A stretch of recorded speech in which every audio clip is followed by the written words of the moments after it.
एजे study नए सोच की इस नए वीडियो में आपका फिर से एक बार स्वागत है। आज की इस वीडियो में हम लेकर के आए हैं बिहार की भौगोलिक तथ्य से संबंधित जितने भी बात हो सकता है वो पूरी बात को लेकर के उपस्थित हुए इस वीडियो में। चलिए दोस्तों, मेरा नाम हो अजय कुमार और यदि चाहते हैं कि इस वीडियो का पीडीएफ ले तो पीडीएफ के लिए जुड़े मेरे टेलीग्राम चैनल एजे स्टडी लाइव से।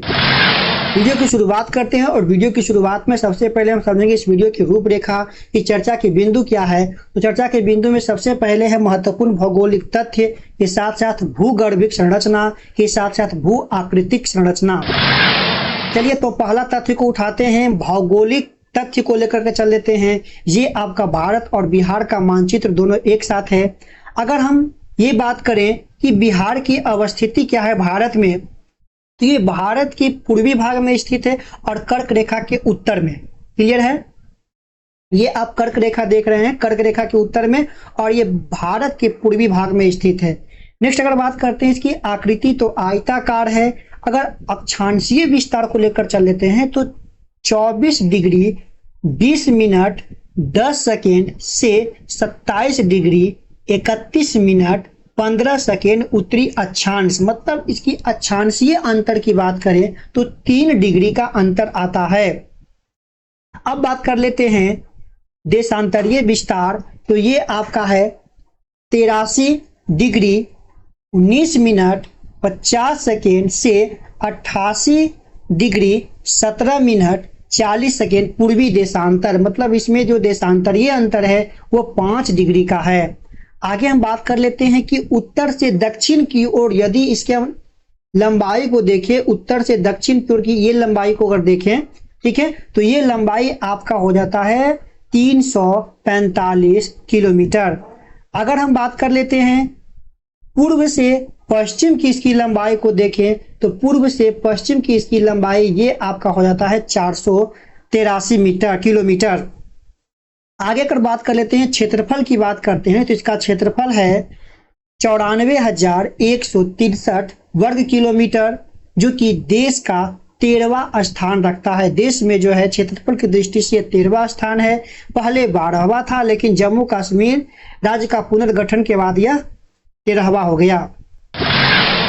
आगे चर्चा कर लेते हैं हम कि अगर शहरी क्षेत्रफल की बात कर लेते हैं तो शहरी क्षेत्रफल इसका है 1045.49 वर्ग किलोमीटर।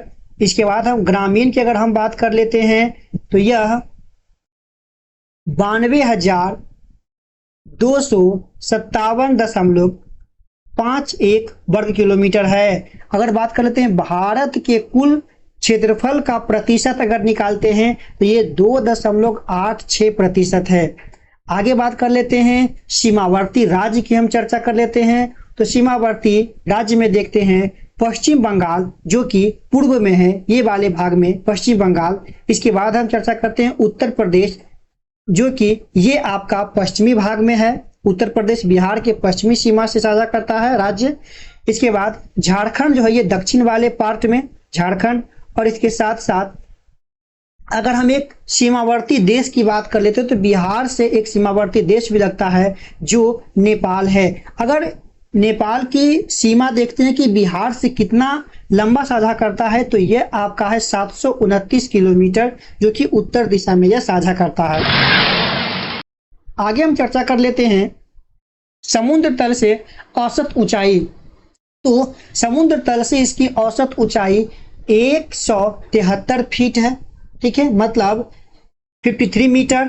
आगे हम बात कर लेते हैं समुद्र तल से इसकी दूरी लगभग 200 किलोमीटर और औसत वार्षिक वर्षा 1205 मिलीमीटर है। नेक्स्ट बात कर लेते हैं वन क्षेत्रफल की, तो 7,380.79 वर्ग किलोमीटर। ये आपका जो 2021 की रिपोर्ट से लिया गया है, मतलब कुल क्षेत्रफल का 7.84% है। आगे हम बात कर लेते हैं, इसमें समझेंगे विभिन्न राज्यों देशों की सीमाओं से संलग्न बिहार के जिले, मतलब बिहार के कौन कौन से जिले जो है कौन कौन से राज्य से, कितने जिले कौन कौन से राज्य से लग रहे हैं और कितने जिले जो है नेपाल से लग रहे हैं, ये हम जानेंगे। सबसे पहले जानते हैं झारखंड से। तो झारखंड से बिहार के 8 जिले लगते हैं। इसमें ये जिले आपका इस प्रकार है। रोहतास, यहाँ पर आप देख पा रहे होंगे, रोहतास आपका है, औरंगाबाद है, ठीक है, गया, नवादा, जमुई, बांका, भागलपुर, कटिहार। याद रखिए कि जो कटिहार वाला भाग है, कटिहार वाला भाग जो है वो आपका झारखंड से लगता है। और रोहतास वाले भाग पर आप गौर कीजिएगा, रोहतास वाले भाग झारखंड से भी लगता है और झारखंड के साथ साथ यूपी से भी लगता है, ठीक है। यहाँ पर ये दोनों बात पर आप ध्यान दीजिएगा। नेक्स्ट हम चर्चा कर लेते हैं उत्तर प्रदेश से भी। तो उत्तर प्रदेश से भी 8 जिले बिहार का साझा करता है, जिसमें पश्चिम चंपारण, ठीक है, फिर गोपालगंज, सिवान, सारण, भोजपुर, बक्सर, कैमूर और रोहतास। तो रोहतास हमने क्या देखा, रोहतास झारखंड से भी साझा कर रहा है और उत्तर प्रदेश से भी कर रहा है। नेक्स्ट देख लेते हैं पश्चिम बंगाल से। तो पश्चिम बंगाल से मात्र 3 जिले साझा करता है। वो कौन कौन सा है, तो कटिहार, ठीक है, कटिहार ये आपका हो रहा है। इसके बाद आप देख रहे हैं पूर्णिया और किशनगंज, ठीक है, कटिहार, पूर्णिया, किशनगंज। देखिए कटिहार को अगर बात करें तो कटिहार झारखंड से भी साझा कर रहा है, ठीक है, और पश्चिम बंगाल से भी कर रहा है। यहाँ पर रोहतास और कटिहार पर थोड़ा सा ध्यान देने लायक है। एक बात कर लेते हैं नेपाल से। तो नेपाल से बिहार के 7 जिले साझा करते हैं, जिसमें पूर्वी चंपारण, ठीक है, पश्चिमी चंपारण, सीतामढ़ी, मधुबनी, सुपौल, अररिया और किशनगंज आता है ना। ये जिला जो आप देख पा रहे हैं ये आपका जो है बिहार से भी जो नेपाल से जो है साझा करता है, ठीक है। ये जो आप देख पा रहे हैं ये नेपाल से ये जिले क्या करते हैं, साझा करते हैं। क्लियर है। चलिए हम आगे बात कर लेते हैं। आगे हम चर्चा करेंगे इसमें भूगर्भिक संरचना को लेकर के आए हैं। बिहार की जो भूगर्भिक संरचना है वो कैसी है। भूगर्भिक संरचना की बात करें तो प्री कैम्ब्रियन काल से चतुर्थ कल्प तक के चट्टान का यहाँ विस्तार मिलता है। प्री कैम्ब्रियन काल से चतुर्थ कल्प तक के विस्तार का जो चट्टान यहाँ पर जो है देखने को मिलता है। इसके साथ साथ दक्षिणी पठार निर्माण प्री कैम्ब्रियन काल में निर्मित संरचनात्मक दृष्टि से बिहार की प्राचीनतम संरचना है।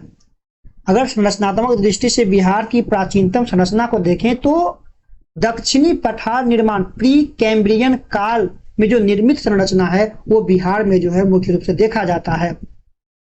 उत्तरी भाग में विस्तृत नवीन जलोढ़ मृदा मैदान बिहार की नवीनतम संरचना है।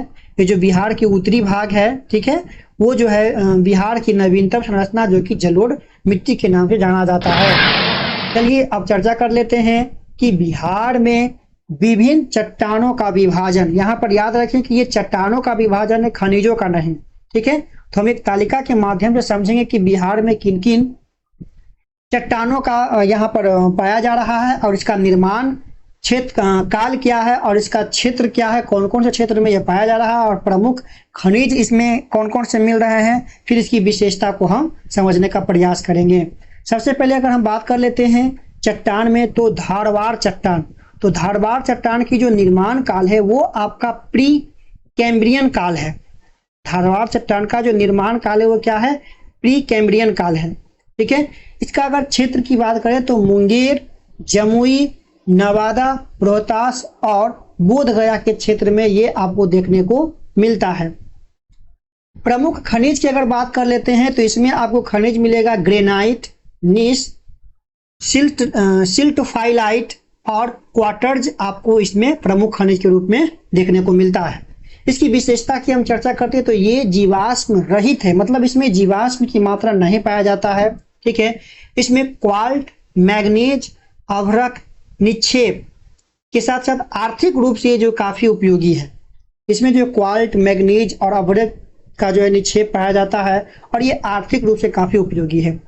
नेक्स्ट हम बात कर लेते हैं विंध्यन चट्टान की बात करें तो ये भी आपका प्री कैम्ब्रियन काल में निर्मित चट्टान है। ये मुख्य रूप से रोहतास व कैमूर वाले जो जिले में है वो जिले में पाया जाता है, रोहतास और कैमूर वाले जिले में पाया जाता है।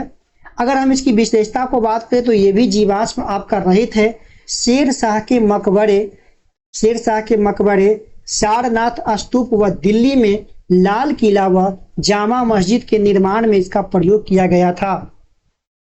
आगे हम बात कर लेते हैं निचला विंध्य क्रम्या या सेमरी क्रम की चट्टान की। अगर हम बात कर लेते हैं तो ये आपका इसकी क्षेत्र की तो रोहतास सोन नदी के उत्तर में ये पाया जाता है और इसकी विशेषता है कि इसमें चूना पत्थर, बलुआ पत्थर, सीमेंट उद्योग का के लिए जो काफी है विकासजनक है।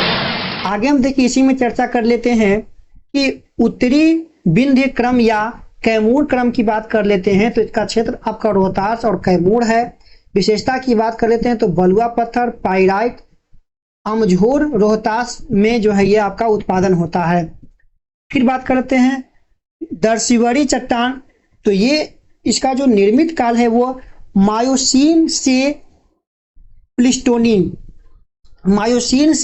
प्लिस्टोसीन समय में जो है इसका निर्माण हुआ था। क्षेत्र की अगर बात करें तो उत्तरी चंपारण में ये आपका पाया जाता है और प्रमुख खनिज की बात करें तो इसमें कांग्लोमरेट, बालू पत्थर और चूना पत्थर इसमें उपस्थित होता है। इसकी विशेषता सोमेश्वर की पहाड़ी इसका भाग है और तेथिस सागर के अवसादों का निक्षेप खनिज तेल के लिए ये आपका भंडार यहाँ पर देखने को मिल सकता है। फिर बात कर लेते हैं क्वाटरनरी चट्टान, तो क्वाटरनरी चट्टान ये आपका बना है प्लिस्टोसीन से होलोसीन के बीच में इसका निर्माण हुआ है। इसकी अगर बात करें क्षेत्रफल का तो उत्तरी मैदान, बिहार की जो उत्तरी मैदान है उसमें पाया जाता है और प्रमुख खनिज जलोढ़, लाल बजरी और कांगटोमेर जो है इसमें पाया जाता है।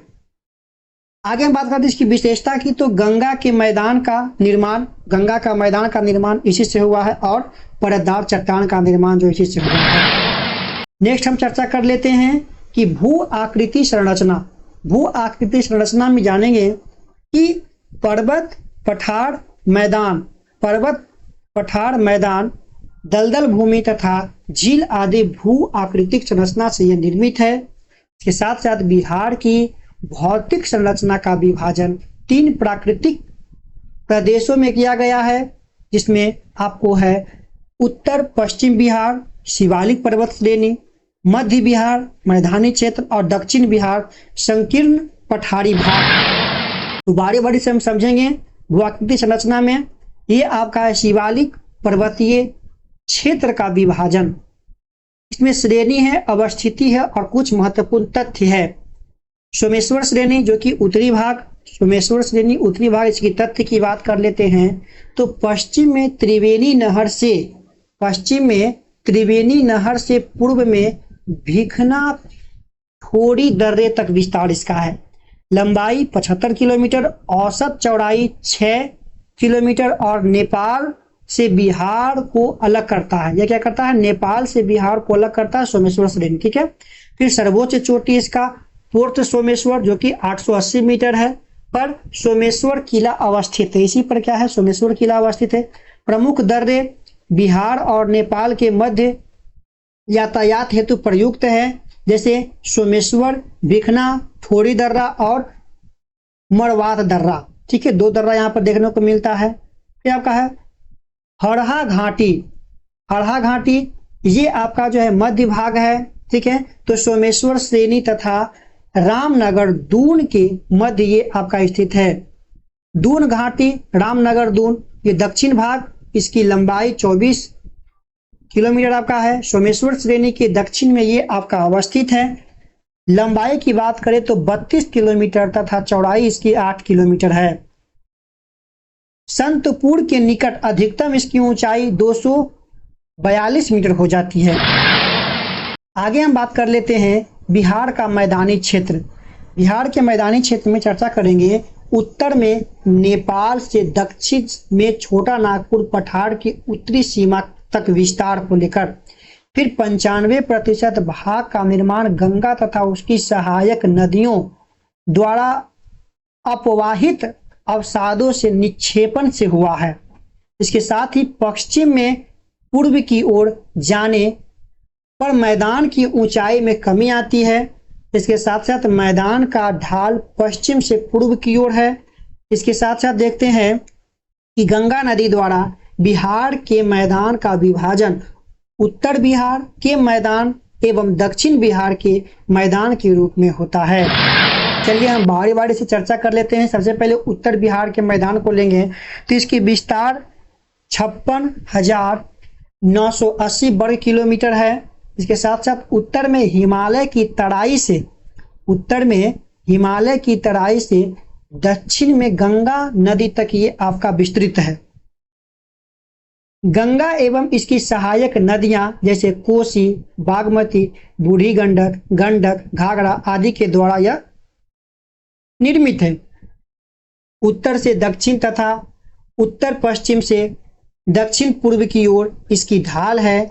आगे विभिन्न दोआबों का निर्माण जैसे महानंदा, कोसी दोआब, कोसी गंडक दोआब, गंडक घाघरा दोआब का निर्माण जो है ये करता है। इसके साथ ही नदी विसर्जन के कारण गोखुर झील का निर्माण होता है ना। नदी का जो है विसर्जन होता है तो नदी विसर्जन के कारण जो क्या होता है, गोखुर झील का निर्माण होता है। गोखुर झील को चौड़, छानन या मन के नाम से जाना जाता है। याद रखिए ये बात, गोखुर झील को चौड़, छानन या मन के नाम से जाना जाता है। नदियों के बीच बाढ़ग्रस्त क्षेत्र को दियारा प्रदेश के नाम से हम जानते हैं। इसके साथ ही क्षेत्रीय विभिन्नता के आधार पर उत्तर बिहार के मैदान का 4 भागों में विभाजन किया गया है। चलिए हम देख लेते हैं उत्तरी बिहार के मैदान का पहला भाग में जो बांटा गया है वो आपका है भावर। भावर क्या होता है तो यह शिवालिक श्रेणी के दक्षिण से विस्तृत एक संकीर्ण क्षेत्र है। यह शिवालिक जो श्रेणी है उसमें दक्षिण में विस्तृत एक संकीर्ण क्षेत्र है। इसके दक्षिण में उपतराई क्षेत्र का विस्तार देखने को मिलता है। आगे चर्चा करते हैं, वांगड़ की चर्चा करते हैं तो यह पुरानी जलोढ़ से निर्मित उच्च भूमि है। वांगड़ यह पुरानी जलोढ़ से निर्मित उच्च भूमि है। यह उत्तर पश्चिम बिहार में अधिक विस्तृत है। फिर खादड़ की बात कर लेते हैं तो यह नवीन जलोढ़ से निर्मित भूमि है। कोसी व गंडक नदियों के मध्य इसका अधिक विस्तार हुआ है। खादड़ का जो है कोसी और गंडक के नदियों के मध्य इसका अधिक विस्तार हुआ है और नदी विसर्जन के कारण इस क्षेत्र में गोखुर झील या छाछन झील का दियारा भूमि का जो है निर्माण देखने को मिलता है। अब आइए चौड़ या मन की बात कर ले तो उत्तर बिहार के मैदानी भाग में जलमग्न भूमि को चौड़ या मन कहा जाता है। उत्तर बिहार के मैदानी भाग में जो जलमग्न भूमि है उस जलमग्न भूमि को हम क्या कहते हैं, चौड़ या मन कहते हैं। पूर्वी चंपारण में बहादुरपुर व सुंदरपुर चौड़ तथा पश्चिमी चंपारण में लखनी चौड़ इसके प्रमुख उदाहरण हैं। आगे हम देख लेते हैं दक्षिण बिहार के मैदानी भाग को समझते हैं, इसके विस्तार को देखते हैं। दक्षिण बिहार में जो मैदानी भाग है इसके विस्तार को देखते हैं तो 43,670 वर्ग किलोमीटर। इसके साथ ही गंगा नदी के दक्षिण में छोटा नागपुर पठार के उत्तरी भाग तक यह विस्तृत है। कहाँ तक? छोटा नागपुर के उत्तरी भाग तक यह आपका विस्तृत है। पश्चिम से पूर्व की ओर जाने पर चौड़ाई में कमी आती है। पश्चिम से जब हम बिहार के क्षेत्रफल में पश्चिम से पूर्व की ओर हम जैसे जैसे जाते हैं तो क्षेत्रफल में क्या होता है, चौड़ाई में जो है कमी आता है, जैसा कि मानचित्र में आप शुरू में देखे भी होंगे। दक्षिण बिहार क्षेत्र के पठारी भाग एवं पहाड़ियों से होकर प्रवाहित होने वाली नदियों द्वारा लाए गए अवसादों के निक्षेपण से निर्मित मैदान है। दक्षिण बिहार क्षेत्र के जो पठारी भाग एवं पहाड़ी से होकर के प्रवाहित होने वाली जो नदियां हैं उससे जो आने वाले अवसाद है उससे निर्मित मैदान है। नेक्स्ट, नदियों के निक्षेपणों से प्राकृतिक तटबंध का निर्माण हुआ है। इसके बाद हम चर्चा करते हैं दक्षिण का संकीर्ण पठारी क्षेत्र में विस्तार, पश्चिम में कैमूर जिला से पूर्व में मुंगेर व बांका जिला तक इसका विस्तार मिलता है। इसके बाद ही बिहार का सबसे प्राचीन भूखंड ये आपका है। विभाजन कैमूर पठार एवं खड़गपुर पहाड़ी, जो दक्षिण का संकीर्ण पठार का विभाजन किया गया 2 रूपों में, कैमूर का पठार एवं खड़गपुर की पहाड़ी के रूप में। अब बात कर लेते हैं कैमूर पठार की बात कर लेते हैं, यानी पठारी भाग की। तो यह बिहार के दक्षिण पश्चिम में स्थित है। बिहार के दक्षिण पश्चिम भाग में ये आपका स्थित है। इसके साथ ही विंध्य पर्वत का ये भाग है। कैमूर पठार जो है क्या है, विंध्य पर्वत का भाग है। शुरू में हम बताए थे तालिका में, इसकी चर्चा किए थे। फिर ये आपका है जबलपुर मध्य प्रदेश से रोहतास बिहार तक इसका विस्तृत है। कैमूर पहाड़ी का विस्तार जबलपुर मध्य प्रदेश से जो है रोहतास बिहार तक इसका विस्तार देखने को मिलता है। फिर अपरदन के कारण उबड़ खाबड़ सतह का निर्माण होता है, क्योंकि यहाँ पर अपरदन की विभिन्न कारणों से अपरदन होते रहता है, तो अपरदन के कारण यहाँ पर उबड़ खाबड़ जो है सतहों का निर्माण होता है। सोन नदी द्वारा छोटा नागपुर का पठार से पृथक होता है। सोन नदी द्वारा जो है छोटा नागपुर के पठार से क्या होता है, पृथक होता है कैमूर का पठार। ठीक है। नेक्स्ट आपका है खड़गपुर की पहाड़ी।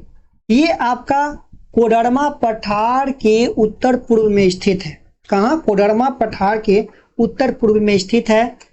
पूर्व में बांका जिला एवं दक्षिण में जमुई जिला तक इसका विस्तार है।